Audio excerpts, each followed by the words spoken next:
అగ్ని ప్రమాదంపై హైకోర్టు మాజీ జడ్జితో విచారణ చేపట్టాలి, దోషులు ఎంతటి వారినైనా శిక్షించాలి అంటున్న టీడీపీ రాష్ట్ర అధికార ప్రతినిధి మేడా విజయశేఖర్ రెడ్డి.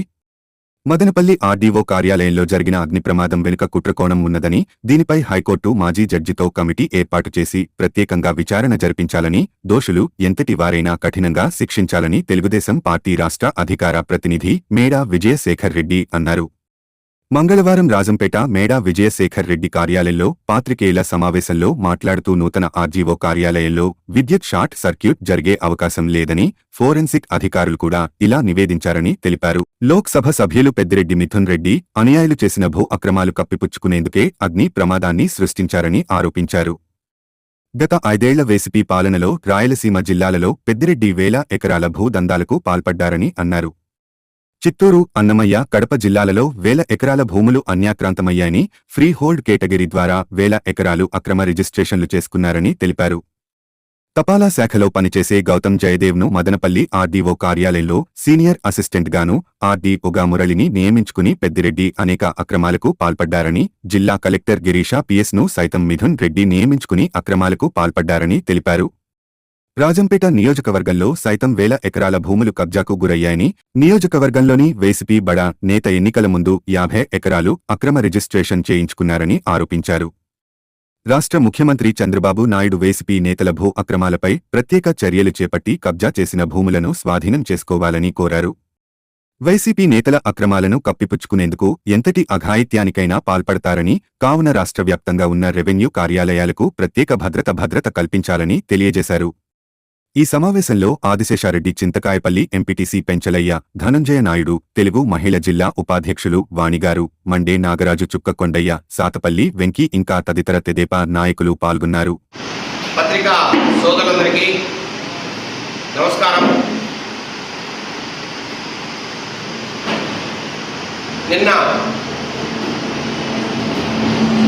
మొన్న రాత్రి మదనపల్లి ఆర్టీఓ ఆఫీసులో జరిగిన అగ్ని ప్రమాదం, దాని పూర్వాపరాలు, సమస్య ఎక్కడ ఉంది, ఇవన్నీ కూడా ఒకసారి ఆలోచిస్తే ఈరోజు రాజంపేట లోక్సభ సభ్యులుగా ఉన్న పెద్దిరెడ్డి మిథున్ రెడ్డి గత 5 సంవత్సరాల్లో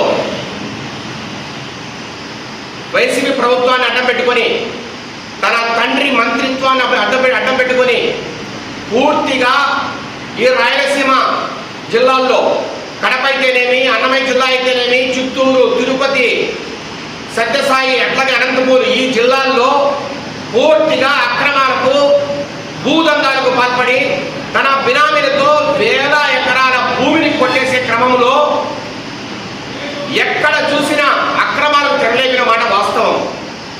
గత 5 సంవత్సరాల పరిపాలనలో పూర్తిగా పెద్దిరెడ్డి మిథున్ రెడ్డి ఆధ్వర్యంలోనే అక్రమాలన్నీ కూడా జరిగాయి. చిత్తూరులో అయితేనేమి, అన్నమయ్య జిల్లాలో అయితేనేమి, కడప జిల్లాలో అయితేనేమి, అధికారులు ప్రతి ఒక్కరూ కూడా ఆయన చెప్పిన వాళ్ళే ఈ జిల్లాకు వచ్చారు. కలెక్టర్లు, ఆర్టీఓలు ఎవరైతే అతని మాట విన్నారో వాళ్ళు మాత్రమే ఇక్కడ ఉండగలిగారు. వారి సారథ్యంలో పూర్తిగా భూదందాలకు తెరలేపారు. మరి ముఖ్యంగా మదనపల్లిలో కానీ, పీలేరులో కానీ, అట్లాగే కుంగనూరు, కుప్పం ఇలాంటి పట్టణాల దగ్గర ఉన్న భూములు కోట్ల విలువలు చేసే భూములు. పీలేరులో అయితే నాకు తెలిసినంత వరకు 100 ఎకరాలు అన్యాక్రాంతమయ్యాయి. అట్లాగే మదనపల్లి, చిత్తూరు తన బినామీలను అడ్డం పెట్టుకొని పూర్తిగా తన అనుయాయుల మీద, పేద మీద వేల కోట్ల రూపాయలు విలువ చేసే భూములను అన్యాక్రాంతమైన మన వాస్తవం. ఎక్కడ మీరు విచారణ చేసినా ఇది బయటపడుతుంది. ఫ్రీ హోల్డ్ కేటగిరీ అనే ఒక ముసుగులో జగన్మోహన్ రెడ్డి ఒక చట్టాన్ని ఇచ్చాడు. 20 ఏళ్ల ముందర అసైన్మెంట్ కమిటీలో మీకు పట్టా ఇచ్చింటే 20 ఏళ్ళు మీ అనుభవంలో ఉంటే దాన్ని ఫ్రీ హోల్డ్ కేటగిరీ కింద మీరు సొంతం చేసుకోవచ్చు, మీ పేరు రిజిస్టర్ అవుతాయి, అట్లాగే మీరు ఎవరికైనా అమ్ముకోవచ్చు అనే ఒక చట్టాన్ని ఇచ్చారు. ఆ చట్టాన్ని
ఏమంటే వచ్చిందో వీళ్ళకి అర్థం కాని పరిస్థితి ఇప్పుడు.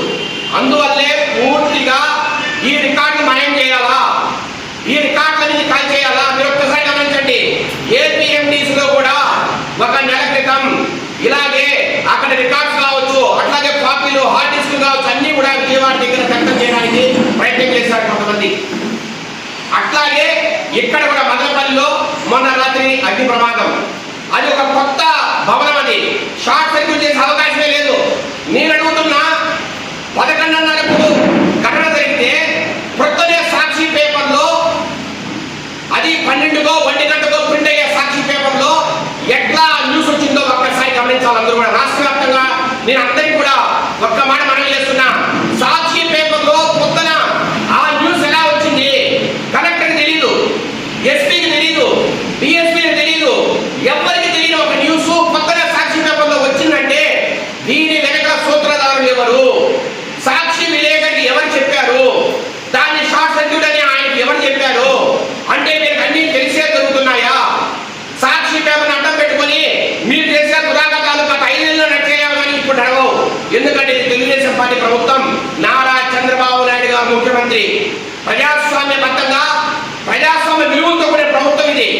ఇక్కడ ఈ మోసాలు కావలేదు. సాక్షి పేపర్ని అడ్డం పెట్టుకొని మీరు ఏదైతే చేస్తున్నారో అది ఇక ముందు కొనసాగవు. నేను ఒకటి అడుగుతున్నా, ఇంత పెద్ద పెద్ద పేపర్లు ఉండగా, ఇంత పెద్ద పెద్ద విలేకరులు ఉండగా ఒక్క సాక్షి విలేకరికే ఈ న్యూస్ ఎలా తెలిసింది? నెంబర్ 1. నెంబర్ 2, ఎప్పుడైతే తెలుగుదేశం ప్రభుత్వం వచ్చిందో